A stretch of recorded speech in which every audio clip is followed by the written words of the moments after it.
Hello everyone, welcome back to my channel. I am Purnima Singh. आप सभी का स्वागत करती हूँ कॉमर्स एट ईज क्लासेस में। सो फ्रेंड्स, हम लोग कर रहे हैं यहाँ पर अपना chapter 8 short run equilibrium output. अभी तक हमने शॉर्ट रन इक्विलिब्रियम आउटपुट के पार्ट 1 पार्ट 2 में डिस्कस किया है एग्रीगेट डिमांड, एग्रीगेट सप्लाई, और आज पार्ट 3 में हम करने वाले हैं इन्वेस्टमेंट मल्टीप्लायर। इन्वेस्टमेंट मल्टीप्लायर का जो टॉपिक है वो आप सभी के लिए एग्जाम पॉइंट ऑफ व्यू से बहुत ही इंपॉर्टेंट हो जाता है, क्योंकि इन्वेस्टमेंट मल्टीप्लायर का एक क्वेश्चन आपके एग्जाम्स में बनता ही है। बल्कि एक ही नहीं, अब तो एमसीक्यूज भी आने लगे हैं, तो एमसीक्यूज भी बहुत सारे इसमें बन जाएंगे आपके। ठीक है, तो किस तरीके के क्वेश्चन पूछे जाते हैं एग्जाम में, किस तरीके के छोटे छोटे क्वेश्चन आते हैं, किस तरह फॉर्मूला यूज़ करके हम न्यूमेरिकल्स करते हैं, तो ये सब हम आज की क्लास में डिस्कस करने वाले हैं। ठीक है, तो ये है हमारा part 3 investment multiplier and it's mechanism. Investment multiplier को समझने के लिए सबसे पहले हमें समझना होगा कि इंक्रीज इन इन्वेस्टमेंट क्या है। ठीक है, क्या इम्पैक्ट पड़ता है जब इन्वेस्टमेंट इंक्रीज होती है। ठीक है, इंक्रीज इन इन्वेस्टमेंट क्या है? जब इन्वेस्टमेंट इंक्रीज होती है, लाइक 100 से 120 हो जाती है। ठीक है, इन्वेस्टमेंट। जो ये चेंज आया है, ठीक है, वो हुआ हमारा एडिशनल इन्वेस्टमेंट। ठीक है, 100 से 120 हो गई, दैट्स मीन्स 20 का जो है वो चेंज आया है। ठीक है, वो हुई हमारी एडिशनल इन्वेस्टमेंट। क्लियर है? और यही एडिशनल इन्वेस्टमेंट जो है वो क्रिएट करता है multiplier effect. Additional investment carries a multiplier effect. Okay, और यही हम आज पढ़ने वाले हैं कि इन्वेस्टमेंट मल्टीप्लायर क्या है। ठीक है, ओवरऑल जो आज हम पढ़ने वाले हैं वो मल्टीप्लायर इफेक्ट को पढ़ने वाले हैं, और ये मल्टीप्लायर इफेक्ट होता है हमारी एडिशनल इन्वेस्टमेंट की वजह से। जो भी इन्वेस्टमेंट में चेंज आया, 100 से 120 हो गई, तो 20 का चेंज आया किसमें? इन्वेस्टमेंट में, वो हमारी एडिशनल इन्वेस्टमेंट हुई। क्लियर है? और लास्ट लेक्चर्स में पार्ट 1 में, पार्ट 2 में हमने एग्रीगेट डिमांड और एग्रीगेट सप्लाई को समझा। ठीक है, तो aggregate demand and aggregate supply, ये इन सब के हमने ग्राफिकल रिप्रेजेंटेशन पढ़ा, राइट, कि किस तरीके से एग्रीगेट डिमांड अपवर्ड शिफ्ट होगा, एग्रीगेट सप्लाई अपवर्ड शिफ्ट होगा। ठीक है, किस तरीके से एग्रीगेट डिमांड का स्लोप बनेगा, किस तरीके से एग्रीगेट सप्लाई का स्लोप बनेगा। ठीक है, ये तो हमारा हो गया aggregate demand, aggregate supply. But अब हम पढ़ेंगे इक्विलिब्रियम किस तरह शिफ्ट होगा। ठीक है, जब ADAS इंटरसेक्ट करता है एक दूसरे को, किस पॉइंट पे करता है? इक्विलिब्रियम पॉइंट पे। ठीक है, बट जब इन्वेस्टमेंट हमारी इंक्रीज हो जाएगी इन्वेस्टमेंट, तो उस कंडीशन में क्या होगा? उस कंडीशन में हमारा जो इक्विलिब्रियम है, EQM से शो कर रही हूँ इक्विलिब्रियम को, ठीक है, वो क्या होगा? वो शिफ्ट कर जाएगा। ठीक है, तो जब इन्वेस्टमेंट इंक्रीज होगी, इक्विलिब्रियम शिफ्ट हो जाएगा। कहाँ पर शिफ्ट होगा? इक्विलिब्रियम शिफ्ट होगा अपवर्ड। ठीक है, यानी कि ऊपर की तरफ शिफ्ट हो जाएगा इक्विलिब्रियम। और अगर इन्वेस्टमेंट हमारा इंक्रीज हो रहा है, तो जो लेवल ऑफ GDP है हमारा, यानी कि level of income, level of output, ये भी हमारा क्या कर जाएगा? इंक्रीज हो जाएगा। क्लियर है? इतना ही आपको समझना है कि जब इन्वेस्टमेंट इंक्रीज होगा तो लेवल ऑफ GDP भी इंक्रीज होगा, और ये कर देगा इक्विलिब्रियम को शिफ्ट। अगर वो पॉइंट यहाँ पर है, लाइक पॉइंट इस तरीके से इधर बन रहा है, तो ऊपर जाके अब इधर बनेगा। ठीक है, इक्विलिब्रियम जो होगा वो शिफ्ट हो जाएगा E से E1 पे। क्लियर है? इसलिए अपवर्ड स्लोप होगा। ड्यू टू एडिशनल इन्वेस्टमेंट, जो हमारा इन्वेस्टमेंट चेंज होके एडिशनल इन्वेस्टमेंट की ही वजह से हमारा AD जो फंक्शन होगा, यानी एग्रीगेट डिमांड का जो फंक्शन हम बनाएंगे, ग्राफिकल रिप्रेजेंटेशन करेंगे, वो क्या करेगा? वो शिफ्ट कर जाएगा अपवर्ड। ठीक है, वो भी शिफ्ट कर जाएगा अपवर्ड, क्योंकि जब एग्रीगेट डिमांड का फंक्शन शिफ्ट करेगा अपवर्ड, तभी तो न्यू इक्विलिब्रियम पॉइंट बनेगा। राइट? क्लियर हो रहा है कॉन्सेप्ट? ठीक है, तो एग्रीगेट डिमांड फंक्शन भी शिफ्ट हो जाएगा अपवर्ड, और इक्विलिब्रियम भी ऊपर को शिफ्ट हो जाएगा, क्योंकि जो एग्रीगेट डिमांड का हमारा लाइन होगा वो अपवर्ड शिफ्ट होगा, तो नया इक्विलिब्रियम पॉइंट बनेगा। ठीक है, और ये सब हो किसकी वजह से रहा है? ये सब हो रहा है हमारे एडिशनल इन्वेस्टमेंट की वजह से। किसकी वजह से? एडिशनल इन्वेस्टमेंट की वजह से। ठीक है, additional investment creates multiplier effect. Clear है? तो बेसिकली इन्वेस्टमेंट का ये टॉपिक आपको समझना था कि इंक्रीज इन इन्वेस्टमेंट के थ्रू किस तरीके से मल्टीप्लायर इफेक्ट जनरेट हो रहा है। ठीक है, ये मैंने आपको बेसिक समझा दिया। अब चलते हैं हम इसको एक ग्राफिकली आपको क्लियर कर देती हूँ। सो ये है हमारा ग्राफ और ये उसकी observations. So impact of increase in investment on equilibrium level of income. Level of income बोलो, आउटपुट बोलो या जीडीपी बोलो, ठीक है, कुछ भी बोलो, ये तीनों नाम से आप बोल सकते हैं। इसे नेशनल इनकम भी बोल सकते हैं। ठीक है, सो impact of increase in investment on equilibrium level of income, यानी कि इन्वेस्टमेंट के इंक्रीज होने से क्या इम्पैक्ट पड़ रहा है। ठीक है, किस पर? इक्विलिब्रियम लेवल ऑफ इनकम पे। मैंने अभी आपको पीछे बताया कि जब इन्वेस्टमेंट इंक्रीज होगा देन हमारा जीडीपी का लेवल भी इंक्रीज हो जाएगा, यानी इनकम भी इंक्रीज होगा। ठीक है, चलिए ऑब्जर्वेशंस को देखते हैं इसके। So first observation is when there is an increase in investment equilibrium level of income will also increase. तो जब इन्वेस्टमेंट इंक्रीज होगी उस टाइम पे हमारा जो इनकम है वो भी इंक्रीज हो जाएगा। ठीक है, देखते हैं। देखो हमारे यहाँ पर इन्वेस्टमेंट इंक्रीज हुआ अपवर्ड, तो हमारा जो इनकम है वो भी इंक्रीज हो गया। ठीक है, यानी कि ये भी कह सकते हैं कि जब हमारा इनकम इंक्रीज होगा तो हमारा लेवल ऑफ इन्वेस्टमेंट भी इंक्रीज होगा। But as compare to income, aggregate supply, aggregate demand और इन्वेस्टमेंट जो होगा वो कम इंक्रीज होगा। ठीक है, यानी कि इनकम ज़्यादा इंक्रीज होगी और जो इन्वेस्टमेंट होगी वो कम इंक्रीज होगी, बट इंक्रीज होगी, अपवर्ड शिफ्ट वो होगी, but as compare to income वो कम इंक्रीज होगी। ठीक है, next point in this diagram, A is the equilibrium. A जो है वो इक्विलिब्रियम है। Level of income when there is increase in investment, जब इन्वेस्टमेंट हमारी इंक्रीज हुई, यानी कि चेंज इन इन्वेस्टमेंट, इस तरह शो करेंगे इंक्रीज इन इन्वेस्टमेंट को। B becomes the equilibrium level of income. यही अभी हमने पीछे समझा कि जिस तरह हमारा एग्रीगेट डिमांड बढ़ा, यानी इन्वेस्टमेंट जो है वो हमारी पहले ये थी और यहाँ पर इक्विलिब्रियम बना रही थी, बट अब वो शिफ्ट हो गई अपवर्ड, क्योंकि हमारी इनकम जो थी वो एक्स से x1 पे शिफ्ट हो गई, यानी इनकम इंक्रीज हुई, उस वजह से हमारी इन्वेस्टमेंट भी इंक्रीज हो गई। और जो एडी कर्व है वो यहाँ से शिफ्ट होके अपवर्ड स्लोप हो गया।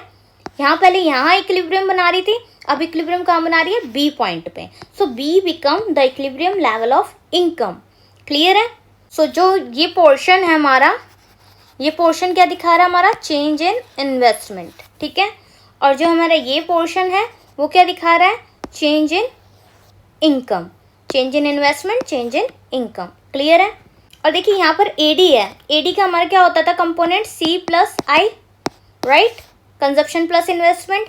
बट जब एडी डैश पर शिफ्ट हो गया, अपवर्ड शिफ्ट हो गया हमारा इन्वेस्टमेंट, तो C plus I plus additional investment, जो भी हमारा इंक्रीज हुआ इनकम, उसका जो एडिशनल इन्वेस्टमेंट है वो भी इसमें आ जाएगा। ठीक है, C plus I plus change in investment, जो भी चेंज इन्वेस्टमेंट में आया वो। और यहाँ पर एडी है तो यहाँ सी प्लस आई हुआ था, अब यहाँ पर एडिशनल इन्वेस्टमेंट भी आ गई तो प्लस कर दिया हमने चेंज इन इन्वेस्टमेंट को। सो इसमें ज़्यादा कुछ नहीं समझना था, आपको यही समझना था जो ग्राफ में मैंने अभी आपको बताया कि ए इक्विलिब्रियम से बी पे शिफ्ट हो गया। अपवर्ड स्लोपिंग की वजह से इनकम बढ़ी तो इन्वेस्टमेंट भी बढ़ गई, but not as compare to income. Income ज़्यादा बढ़ी है और इन्वेस्टमेंट थोड़ी कम बढ़ी है इनकम से, क्योंकि अगर मैं 1000 रुपये कमा रही हूँ तो मैं इन्वेस्टमेंट कंजप्शन करूँगी, मानो 600 का कंजप्शन कर लिया तो कितने 400 रुपये का ही तो इन्वेस्टमेंट करूँगी। ठीक है ना, तो इन्वेस्टमेंट कम होगी as compare to income. So as a result of increase in investment, income increases from OX to OX1। OX से OX1 पे शिफ्ट हो गया। क्लियर है? सो जिस तरीके से इंक्रीज इन इन्वेस्टमेंट हुआ, P से Q हो गया इन्वेस्टमेंट, उसी तरीके से इनकम भी OX से OX डैश पे शिफ्ट हो गई। क्लियर है? So AD function shift upward from AD to AD dash. समझाया अभी आपको कि वो AD से AD डैश पे शिफ्ट कर गया। ठीक है, पहले AD पे इक्विलिब्रियम बना रहा था और अब AD डैश पे इक्विलिब्रियम बना रहा है। क्लियर है? चलिए थोड़ा नीचे चलते हैं इसमें। देखिए कंक्लूजन क्या निकल के आया है? Increase in income is more than the increase in investment. यही अभी आपको बताया कि जो हमारा इनकम में इंक्रीज हो रहा है वो क्या है? वो ज़्यादा है एज कम्पेयर टू इन्वेस्टमेंट। ठीक है, खुद ही दिख रहा होगा आपको ग्राफ में कि इन्वेस्टमेंट में जो हमारा डिफरेंस आ रहा है वो कम है as compare to income. Income में ज़्यादा डिफरेंस आ रहा है। ठीक है, पहले OX था अब OX1 हो गया। ठीक है, सो XX1 देखो, XX1 is greater than P Q, ठीक है, पी क्यू से ज़्यादा है x1, क्लियर है। So additional investment carries a multiplier effect on income.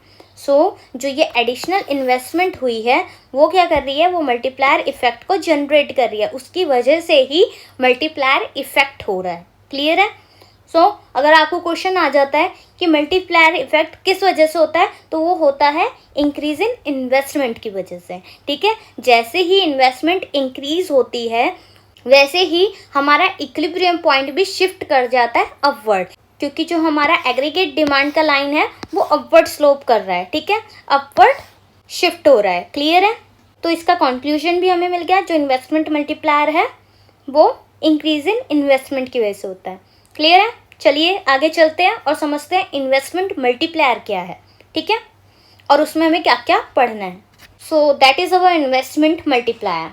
Investment multiplier defined as the rate of change in national income due to change in investment. अभी ही यही पढ़ा हमने, ठीक है, कि हमारा जो चेंज इन इन्वेस्टमेंट है, जो इन्वेस्टमेंट में चेंज आ रहा है उसकी वजह से जो नेशनल इनकम में चेंज आ रहा है, हमारी जीडीपी में चेंज आ रहा है, आउटपुट में चेंज आ रहा है, बिकॉज दे आर सेम, ठीक है। नेशनल इनकम बोलो, जीडीपी बोलो या आउटपुट बोलो, ठीक है। तो अगर इन्वेस्टमेंट बढ़ेगा तो नेशनल इनकम भी हमारा इंक्रीज होगा, क्लियर है। यही पढ़ा था अभी हमने पीछे, ठीक है। उसी के थ्रू ही इन्वेस्टमेंट मल्टीप्लायर होता है कि investment multiplier define as the rate of change in national income due to change in investment. ये सबसे बेस्ट डेफिनेशन है जो कि आपको हाथ के हाथ अभी याद हो जाएगी कि जैसे ही नेशनल इनकम में इंक्रीज हुआ वैसे ही इन्वेस्टमेंट भी इंक्रीज हो गई, या जैसे ही चेंज इन इन्वेस्टमेंट हुआ, इन्वेस्टमेंट चेंज हुई तो हमारा नेशनल इनकम में भी चेंज आ गया। बेसिक सी बात है, कोई रॉकेट साइंस नहीं है, बहुत ही इजी है, बस समझिए, समझ आ जाएगा, हाथ के हाथ माइंड में क्लियर होता जाएगा, ठीक है। सो मल्टीप्लायर, इन्वेस्टमेंट मल्टीप्लायर का फॉर्मूला है change in national income upon में चेंज इन इन्वेस्टमेंट। जो डेफिनेशन है वही हमारा फॉर्मूला है कि rate of change in national income due to change in investment, ठीक है। तो चेंज इन इनकम अपॉन में चेंज इन आई, ये है हमारा मल्टीप्लायर, क्लियर है। मल्टीप्लायर का फॉर्मूला भी समझ आ गया होगा, K is equals to change in income upon में चेंज इन इन्वेस्टमेंट। अभी इस फॉर्मूले को याद रखिए, जब इन्वेस्टमेंट मल्टीप्लायर निकालना होगा तब हम इसे यूज़ करेंगे, ठीक है। जब भी आपको बोला जाए इन्वेस्टमेंट मल्टीप्लायर निकालो तब आप इस फॉर्मूले को पुट करेंगे और अपना इन्वेस्टमेंट मल्टीप्लायर निकाल लेंगे। और आगे चलकर अभी मैं आपको एक आधी न्यूमेरिकल भी सॉल्व करा दूंगी इसका, जिससे आपको क्लियर हो जाएगा इन्वेस्टमेंट मल्टीप्लायर का टॉपिक क्या है, डेफिनेशन क्या है, फॉर्मूला क्या है और न्यूमेरिकल्स कैसे आते हैं। और बाद में आगे चलकर हम इस पे सेपरेट वीडियो भी बनाएंगे। मैं सोच रही हूँ कि आपके लिए शॉर्ट रन इक्विलिब्रियम के एक न्यूमेरिकल का अलग से क्लास बना देती हूँ, ठीक है। उसके बाद मैक्रो इकोनॉमिक्स के भी बना देंगे, बट अभी फ़िलहाल शॉर्ट रन इक्विलिब्रियम आउटपुट के सारे फॉर्मूले और जितने भी न्यूमेरिकल्स हैं वो प्रैक्टिस करेंगे हम, ठीक है। उसकी क्लास में अलग से बना दूंगी, फिर आप प्लेलिस्ट में जाके देख सकते हैं उसे, ठीक है। आगे समझते हैं। ये तो हुई बात मल्टीप्लायर की और उसके फॉर्मूले की। अब मल्टीप्लायर के साथ साथ अभी हमने इन्वेस्टमेंट पढ़ी, इनकम पढ़ी, है ना, मल्टीप्लायर के लिए।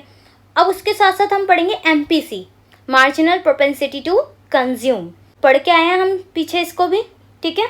सो मल्टीप्लायर एंड MPC का क्या रिलेशनशिप रहता है ये देखते हैं। This is a direct relationship between multiplier and MPC, यानी कि ये बात याद रखनी है आपको, जो हमारा K है यानी कि मल्टीप्लायर और MPC, उनका रिलेशनशिप क्या है, डायरेक्ट रिलेशनशिप है, ठीक है। जैसे जैसे हमारा MPC इंक्रीज होगा वैसे हमारे मल्टीप्लायर की वैल्यू भी इंक्रीज होगी, ठीक है। अभी समझाऊंगी इसको भी मैं, कैसे इंक्रीज होगा, क्या इंक्रीज होगा, न्यूमेरिकली क्लियर कर दूंगी, ठीक है। अभी आप इन्हें पॉइंट्स को याद रखिए, इनको समझिए। So next point, higher the MPC higher will be multiplier. जब डायरेक्ट रिलेशनशिप है, पॉजिटिव रिलेशनशिप है इन दोनों के बीच, मल्टीप्लायर और MPC के बीच, तो जितना ज़्यादा MPC होगा उतना ज़्यादा ही मल्टीप्लायर होगा। Higher the MPC higher will be the multiplier, clear है। Next point, higher MPC means higher consumption. Obviously marginal propensity to consume की बात कर रहे हैं ना, कि हमारी कितनी प्रोपेंसिटी है हम कंज्यूम कर सकें, कितना हम कंजप्शन कर सकते हैं। So higher MPC means higher consumption, clear है। Which induces producers to produce more resulting in increase in income, ठीक है। जो इंड्यूस करता है प्रोड्यूसर्स को कि वो ज़्यादा से ज़्यादा प्रोड्यूस करें, ठीक है। रिजल्टिंग इंक्रीज इन इनकम, क्या होगा, रिजल्ट क्या होगा, उससे इनकम बढ़ेगी। क्लियर है। तो एमपीसी इंक्रीज होगा तो कंजप्शन बढ़ेगा, ठीक है। कंजप्शन बढ़ेगा तो प्रोड्यूसर क्या करेगा, ज़्यादा से ज़्यादा प्रोडक्शन करेगा, प्रोडक्शन करेगा तो इनकम जनरेट होगी। क्लियर है, ठीक है। तो ये 3 पॉइंट्स आपको अच्छे से याद कर लेना है, ये हमारे रिलेशनशिप में आएंगे मल्टीप्लायर और एमपीसी के। जैसे एग्जाम में क्वेश्चन आए, explain the working of investment multiplier with the help of numerical example, ठीक है। तो आपको वहाँ पर क्या करना पड़ेगा, वहाँ पर आपको इन्वेस्टमेंट मल्टीप्लायर को समझाना होगा, ठीक है। और फिर आपको relationship between multiplier and MPC को समझाना पड़ेगा, ये दोनों फॉर्मूले लिखने पड़ेंगे। उसके बाद आप न्यूमेरिकली एक क्वेश्चन को सॉल्व करके उसे दिखाना पड़ेगा, ठीक है। तो ये प्रॉपर आपका एक क्वेश्चन बन सकता है लॉन्ग आंसर टाइप क्वेश्चन में। तो इसलिए ये पॉइंट्स को अच्छे से आप लोग याद कर लीजिएगा और इनके फॉर्मूले को भी। So relationship between multiplier and MPC का फॉर्मूला होगा k = 1/1 - MPC। ये फॉर्मूला आपको याद रखना है, k = 1/1 - MPC। अब यहाँ लिखा है 1/MPS। अब ये कैसे हुआ ये बताती हूँ मैं आपको। जो हमारा MPC होता है वो और MPS, ये दोनों जो होते हैं वो इक्वल होते हैं किसके, 1 के। क्लियर है।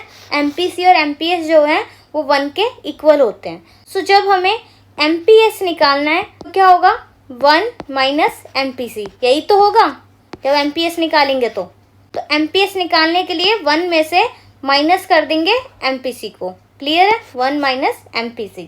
तो इसलिए यहाँ पर आप फॉर्मूले में देख रहे होंगे 1 - MPC है, तो 1 - MPC का मतलब क्या हुआ, = MPS। तो वो किसके इक्वल है, MPS के। सो 1/MPS भी लिख सकते हैं। अगर आपको एग्जाम में MPS की वैल्यू दे रखी है तो आप इस तरीके से K की वैल्यू निकाल लेंगे, और अगर आपको MPC की वैल्यू दे रखी है तो आप MPC की वैल्यू पुट करके इस तरीके से मल्टीप्लायर की वैल्यू निकाल देंगे। क्लियर है। So K = 1/MPS। ये दोनों फॉर्मूले आपको अच्छे से याद रखने हैं, और इसको भी याद रखना है MPC + MPS = 1, क्योंकि इसमें से क्वेश्चन बनते हैं आपके, ठीक है। सो ये हैं कुछ पॉइंट्स जिस पे आपके क्वेश्चन बनते हैं, छोटे छोटे क्वेश्चन आते हैं। Points related to investment multiplier, MPC और MPS। पहला क्वेश्चन है कि minimum value of investment multiplier. ये आपको याद रखने हैं कि मिनिमम वैल्यू जो होती है इन्वेस्टमेंट मल्टीप्लायर की वो कितनी होती है, K = 1, ठीक है। सो मिनिमम वैल्यू जो हमारे इन्वेस्टमेंट मल्टीप्लायर की होती है वो होती है 1, ठीक है। और जो मैक्सिमम वैल्यू होती है हमारे मल्टीप्लायर की वो होती है इन्फिनिटी। और जब MPC और MPS एक दूसरे के इक्वल होते हैं तो K की वैल्यू होती है 2। क्लियर है।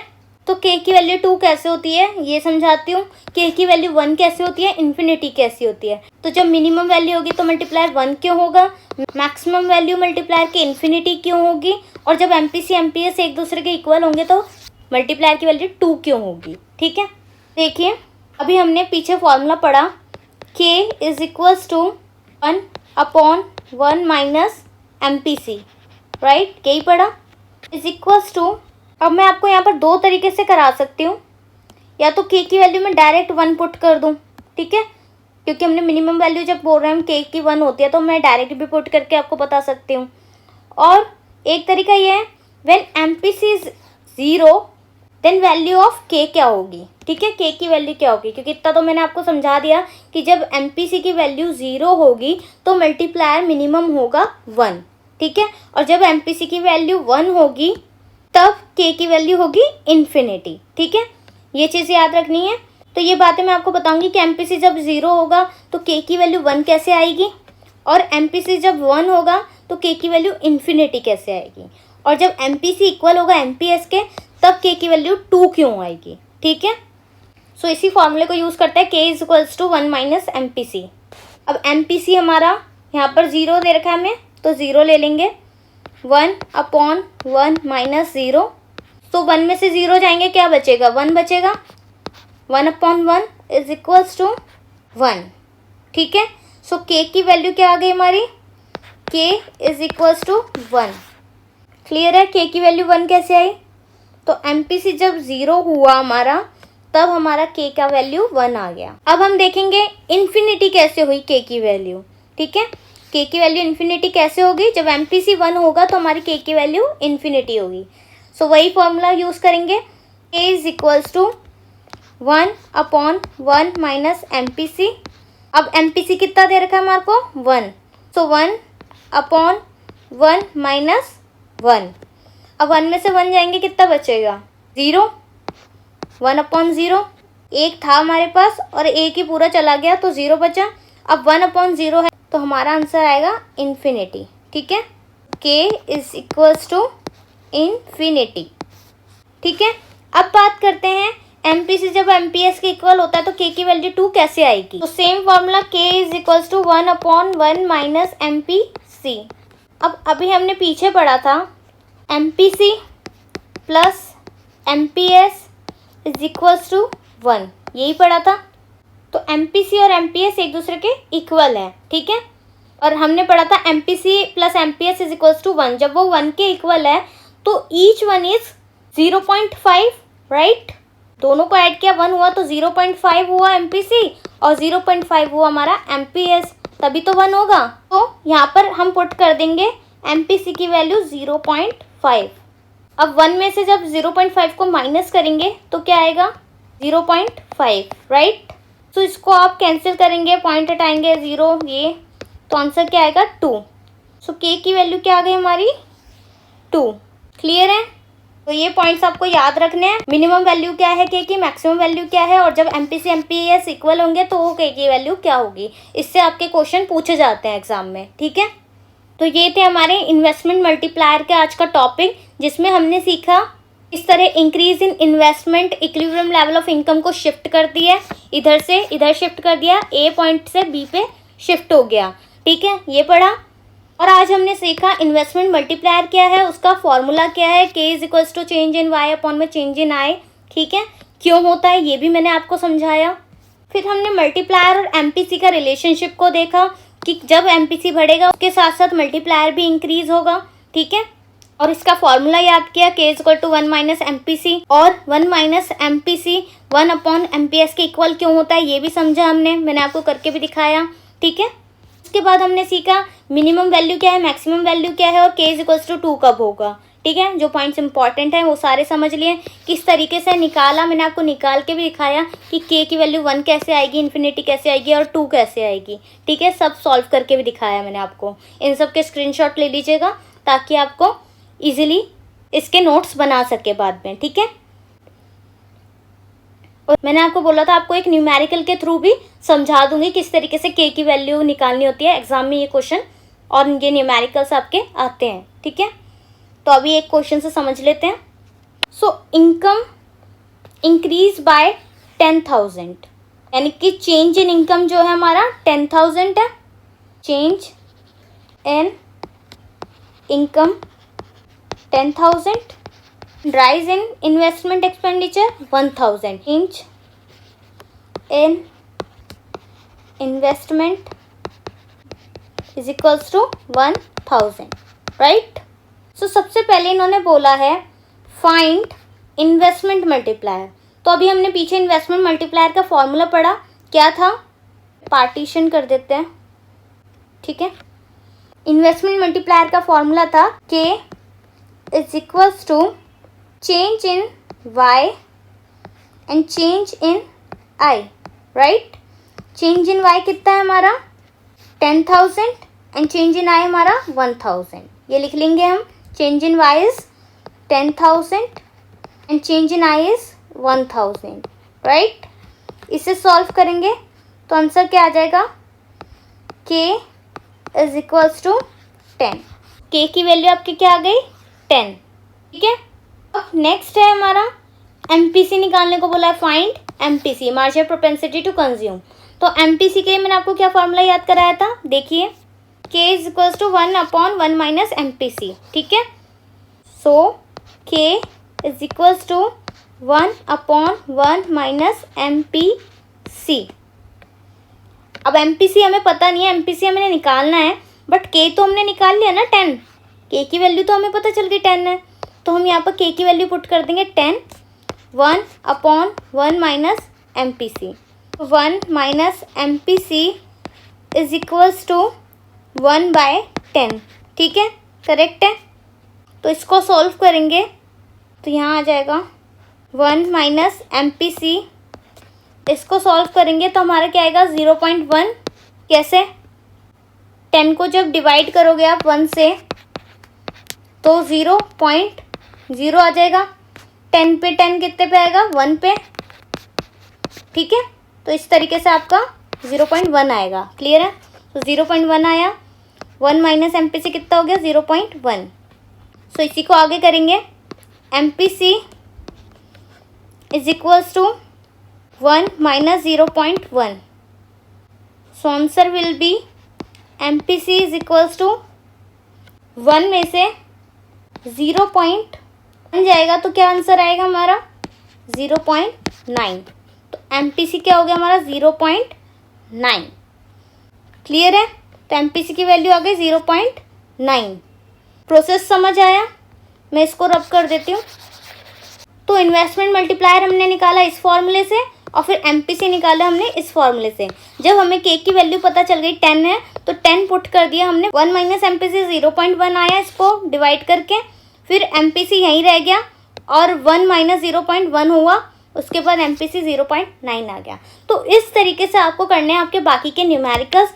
बस इसके लिए मैंने आपको कहा था कि आप बस फॉर्मूले को याद रखिएगा। अगर आपको ये फॉर्मूले याद होंगे तो आप अपना एमपीसी और इन्वेस्टमेंट मल्टीप्लायर और एमपीएस ये सब निकाल पाएंगे। ठीक है, तो बेसिकली हमने यही 3 चीज़ पढ़ी है। यहाँ पर हमने पढ़ा मल्टीप्लायर, ठीक है, इन्वेस्टमेंट मल्टीप्लायर, उसके बाद हमने पढ़ा एमपीसी और एमपीएस।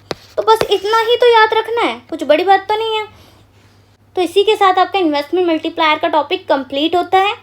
तो मिलते हैं नेक्स्ट लेक्चर में, ठीक है। और अभी तक आपने प्रीवियस क्लासेस नहीं देखी हैं तो मैंने प्लेलिस्ट बना दी है जिसमें आपका national income, money, banking, aggregate demand, aggregate supply, ये सारे ही चैप्टर मैंने आपको कवर करवा रखे हैं। तो प्लेलिस्ट में जाके उसको देख लीजिए और आपका फुल डिस्क्रिप्टिव आपको सिलेबस वहाँ पर मिल जाएगा। ठीक है, सो इसी तरीके से पढ़ेंगे और करेंगे अपने टारगेट को achieve. All the best and thank you so much for watching this video. Please like, share and subscribe this video. Bye bye. Take care.